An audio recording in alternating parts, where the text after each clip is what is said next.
আসসালামু আলাইকুম এভরিওয়ান, কেমন আছেন সবাই? আশা করছি সবাই খুব ভালো আছেন। তো আলহামদুলিল্লাহ, আল্লাহর অশেষ রহমতে আমিও খুব ভালো আছি। তো দেখতে দেখতে আলহামদুলিল্লাহ আমাদের 38টি ব্লগ হয়ে গেল। তো আজকে হচ্ছে 39 নাম্বার ব্লগ। আর আজকের এই 39 নাম্বার ব্লগে আমরা কোথায় যাচ্ছি, কি করছি, সব কিছুই আপনাদের সাথে শেয়ার করব ইনশাআল্লাহ। তো আজকে আমি যাব হচ্ছে আসাদ গেট। গত ভিডিওতে আমি বলেছিলাম যে আমার ফ্যামিলির সবাই বাড়িতে গিয়েছে, আমার পরীক্ষা ছিল দেখে আমি যেতে পারি নাই। তো তাদেরকে আমি আসাদ গেট থেকে রিসিভ করব। তো চলুন যাওয়া যাক। তো গাইস, রিক্সা উঠে পড়লাম। আর এইখানে এই রিক্সাওয়ালা মামাকে দেখে আসলে খুবই খারাপ লাগতেছিল, কারণ তাকে বারবার দেখতেছিলাম যে তার কপালের ঘাম ফেলাচ্ছে আর গামছা দিয়ে তার কপালের ঘাম মুছতেছিল।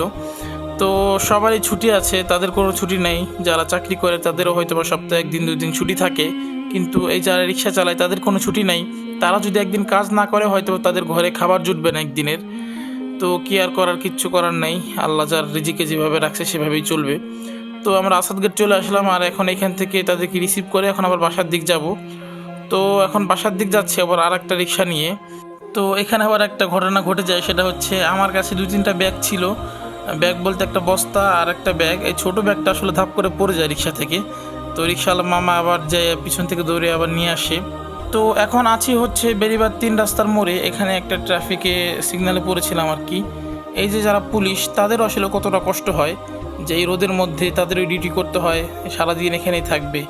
আসলে যে যে অবস্থায় আছে, কেউ ভালো আছে হয়তো বা কেউ খারাপ আছে।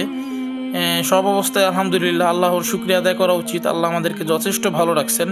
আমরা যেই অবস্থায় আছি সবসময় চেষ্টা করবেন যে আপনার নিচের অবস্থায় কারা আছে তাদের দিকে তাকাইতে, তাহলে দেখবেন আপনার আর যে চাহিদাগুলি থাকে সেই চাহিদা আর থাকবে না। আপনার আসলে খারাপ লাগবে আল্লাহ তাআলা আমাদেরকে কতটা ভালো রাখছে, আলহামদুলিল্লাহ।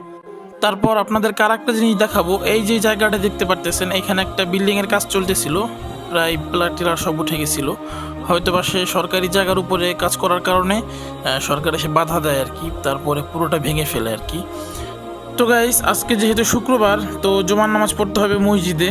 তো মসজিদে চলে আসলাম। এখানে মসজিদ বলতে ছোট্ট একটা মসজিদ, কিন্তু এখানে লম্বা কাতার হয়, প্রায় মানে 2-3 হাজার মানুষ পড়তে পারে এরকম একটা কাতার হয়।